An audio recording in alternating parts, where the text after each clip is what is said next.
Está, buenos días. Buenos días, Carolina, ¿cómo estás? Muchas gracias. Bien, gracias por contestar esta llamada. Yo quería saber, procurador, un poco cuáles son sus impresiones respecto del mensaje del presidente de la República y este proyecto que se va a priorizar en el Congreso sobre la muerte civil para los responsables de delitos de corrupción. Bueno, Carolina, mira, hay varios proyectos todavía pendientes de discusión, algunos pendientes de aprobación, otros pendientes de discusión incluso en algunas comisiones ordinarias. Este proyecto en particular, el proyecto de muerte civil, está en el Congreso desde hace ya varios meses. Se trata de una cosa elemental, mira. En los últimos años, los corruptos, efectivamente condenados por delitos contra la administración pública, han sido renuentes a pagar las reparaciones civiles para las que habían sido condenados. Exacto. Precisamente. No había ni voluntad del Estado de un lado, ni disposición de ellos a pagar estas deudas que tienen con el Estado, por lo tanto con 30 millones de peruanos. Eso es una de las herramientas que debió utilizar el Estado siempre, pero que se ha recién expresado hace unos meses, como digo, en este proyecto de ley, es pues seguir un procedimiento que termine en una especie de muerte civil, ¿no es cierto?, que se traduzca básicamente en la imposibilidad de que estas personas puedan acceder a créditos, puedan acceder a una serie de beneficios en el sistema financiero. No significa esto vulnerar otro tipo de derechos, pero es claro, Carolina, fíjate, si, por ejemplo, cualquiera de nosotros es un deudor de una institución financiera, que por lo menos lo que sucederá será que estemos en estas centrales de riesgo y tengamos serias dificultades o imposibilidad inclusive de acceder al sistema financiero. Pues bien, la idea es que estas personas que han hecho perro muerto al Estado sistemáticamente en los últimos años, pues tengan este tipo de dificultades también por lo menos. Claro, tienen que priorizar, ¿no? En todo caso, primero paga tu deuda con el Estado y luego ya encárgate de comprarte tus propiedades o lo que requieras, ¿no?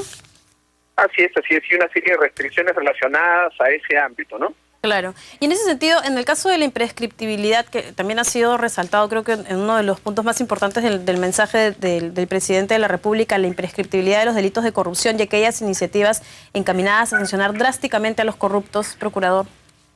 Bueno, lamentablemente el tema de la imprescriptibilidad pasó por una aprobación de la Comisión de Constitución, si no me equivoco, de la Comisión de Justicia, y una vez que pasó al Pleno, la iniciativa se quedó allí. Se presentó, sin embargo, una reconsideración que aún no ha sido votada. Después de varios meses, parece que no hay una voluntad consensuada de aprobar esta norma. Yo lo lamento muchísimo porque creo que esta es una herramienta fundamental para luchar contra el paso del tiempo que beneficia la impunidad. Y bueno, yo he dicho que en todo caso, de manera transitoria, inclusive si es que no hay un consenso actualmente, lo menos que se podría hacer es aprobar otra norma que también está en el Parlamento y que tampoco se ha discutido, que es la duplicación de todos los plazos de prescripción para delitos de corrupción. En este momento, el artículo 41 de la Constitución duplica el plazo de prescripción únicamente para los delitos de corrupción que afectan el fisco. Sin embargo, es claro que no todos los delitos de corrupción afectan directamente el patrimonio del Estado. La mayoría sí.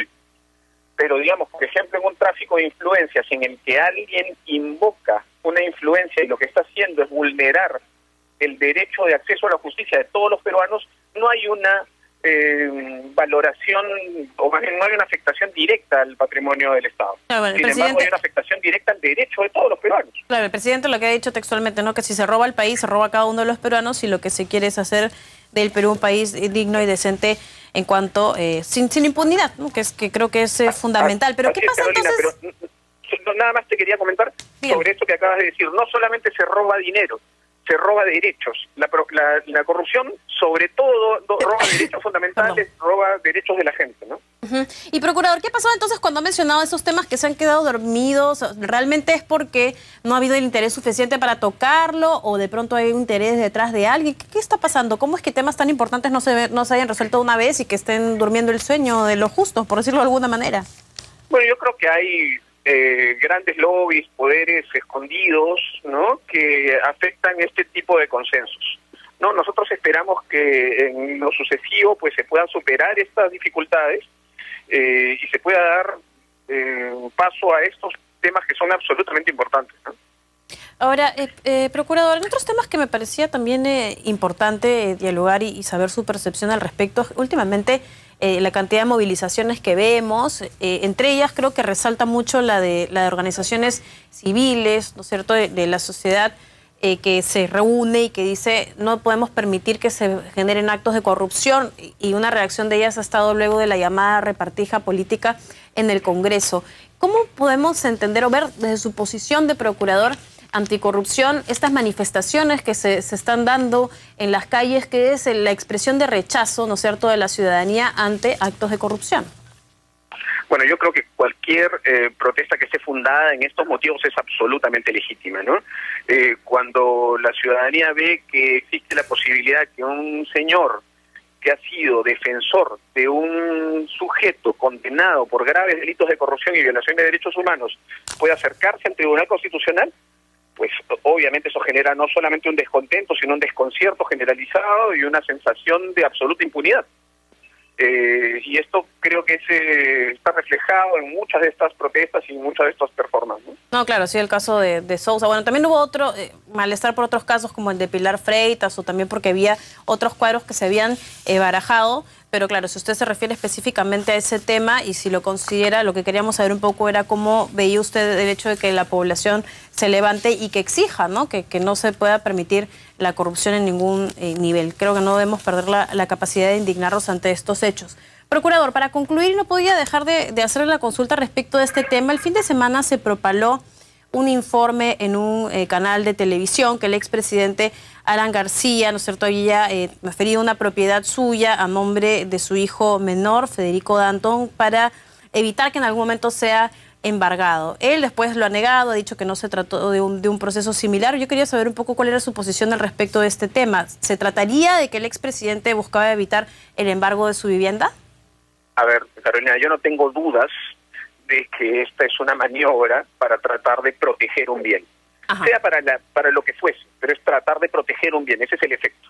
El efecto de la constitución de un bien en patrimonio familiar tiene por objetivo ese fin. Ahora, que el señor García lo haya hecho para evitar pagar eventualmente una reparación civil cuando sea condenado, si es que es condenado en algún momento, bueno, no lo sé. Pero sí, esta es una institución que ha protegido históricamente a procesados e investigados por delitos de corrupción. Y lo digo con absoluto conocimiento de causa, porque yo tengo 10 años en el subsistema y he conocido muchísimos casos en los que estas personas han, de un lado, hecho transferencias aprovechándose de sus familiares o de testaferros, o de otros han constituido sus bienes en patrimonio familiar, que es una forma de proteger el bien para futuros embargos o gravamen. Bueno, que ha dicho el expresidente procurador, y con eso ya para concluir, ha dicho que el trámite hecho no es una transferencia de la casa, sino que la consagra exclusivamente a habitación de familia y que no se busca de ninguna manera eludir ni evadir ningún procedimiento legal. ¿Usted no cree que sea así? Bueno, eso es verdad, no es una transferencia. Es la constitución en patrimonio familiar lo que le da estatus de inembargable al bien. ¿Qué te parece? O sea, es pues sin duda un mecanismo distinto de la transferencia o del uso de testaferros, pero es un mecanismo obviamente para proteger el bien frente a cualquier gravamen en el futuro. Bien, procurador, yo le agradezco mucho como siempre por darnos sus opiniones y referencias respecto a distintos temas de interés. Muchas gracias por conversar con nosotros. Gracias a ustedes. Hasta luego. Procurador anticorrupción, Julio Arbizu, dialogaba con nosotros.